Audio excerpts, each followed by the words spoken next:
The night air was bitter and cruel in the marketplace of Tariff 9, and cruelty wasn't just in the temperature. It came from voices, sharp, mocking, and unrelenting, and from the hands that threw rotten scraps, wilted greens, and crumpled wrappers toward the figure curled against the wall. She was small, her frame slight even for her kind, and her skin, pale with a faint luminescent sheen, was bare to the cold, her arms wrapped around her knees, her silver-white hair hanging over her face to shield her from the barrage. A sour smell hung in the alley where the runoff from the food stalls pooled in dark puddles. "Filth," someone muttered, hurling a bruised fruit at her. Laughter followed. She flinched but didn't retaliate. There was no fight left. She had tried to run earlier that day, but hunger and exhaustion slowed her legs, and the stall owners had caught her with a half-eaten bread roll she hadn't even stolen. It had fallen from a cart. It didn't matter to them. An alien from a fallen world had no right to touch anything here without paying. And she had nothing. She had lost her family when the mining fleet stripped her home moon to dust. She had been sold twice, escaped once, and wandered through ports until ending up on Tariff 9's lower ring, where pity was rarer than gold. "Go back to your hole," a merchant shouted. She didn't move. Her teeth chattered, and her lips were cracked from thirst. Her mind was drifting somewhere far away, to a warm kitchen that no longer existed, the hands that had once braided her hair. She didn't notice the footsteps cutting to the jeers until they stopped right in front of her. The voices behind them hesitated, faltered. A shadow fell over her. She looked up. The figure wasn't like the others, taller, broader, his skin a warm earth tone beneath the harsh lights. A human. His coat was new, the kind you didn't wear in the lower ring, unless you wanted it ruined. Heavy dark fabric, lined for the cold, still smelling faintly of the shop. His eyes moved over her quickly, assessing, not with disgust, but with something sharper. He didn't ask questions. Instead, he shrugged the coat from his shoulders and crouched to drape it around her. The warmth hit her first, then the weight of the fabric, and for a second her body didn't know whether to relax or fight. "Can you stand?" he asked, his voice low, calm. She opened her mouth, but no sound came out, just a rasp. She nodded faintly.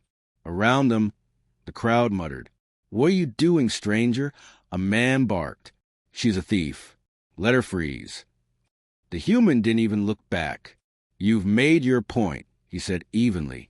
"Now go home." Something in his tone made even the boldest of them shuffle back. He slid an arm under hers and helped her to her feet. She stumbled once, twice, and he steadied her with surprising gentleness. The coat's hem dragged in the grime, but he didn't care. They moved away from the stalls, the noise fading behind them. She kept her head down, clutching the coat around herself like it was a shield.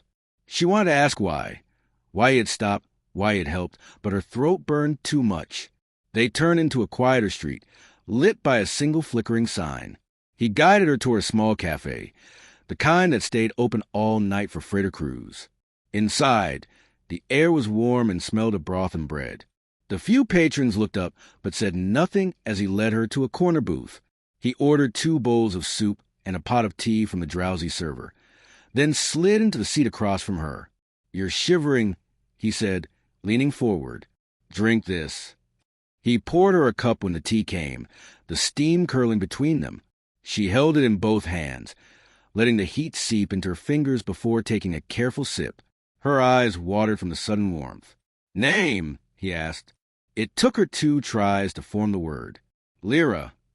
"Jonas," he said. "You've been here long?" She shook her head. 3 days. He didn't press her for more. The soup arrived, and she nearly dropped the spoon from hunger-shaken hands. He watched but didn't comment, just pushed the basket of bread closer. When she slowed, halfway through the bowl, she glanced up at him. "Why?" Her voice was barely above a whisper. "Why give me this?" Jonas took a long sip of his tea before answering. "Because I've seen enough people walk by.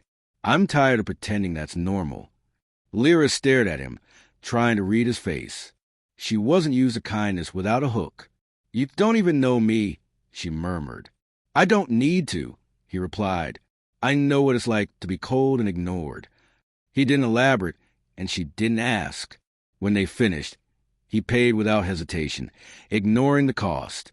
Outside, The cold bit less fiercely now that the coat wrapped around her, its lining holding his body heat like an echo. "Where you staying?" he asked. She hesitated. "Nowhere."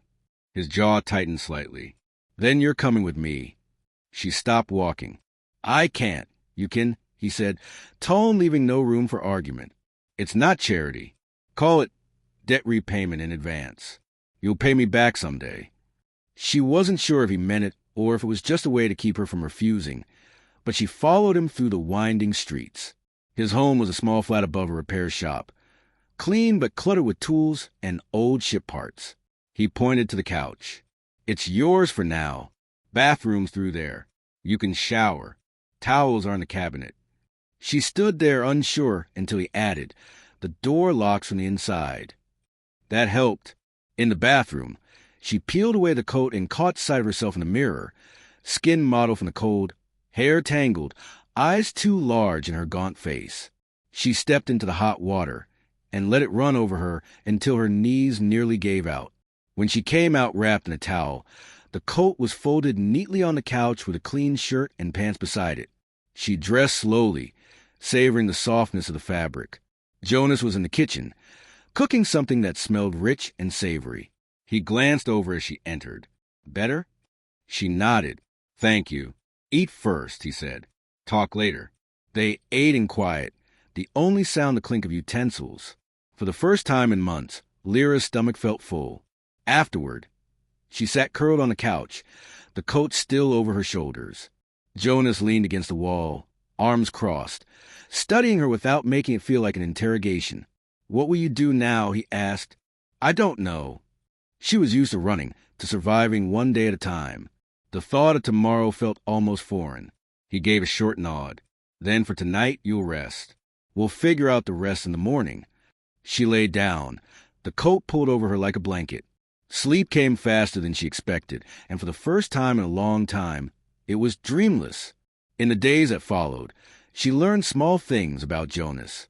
He worked as a mechanic for cargo haulers, sometimes disappearing for long shifts.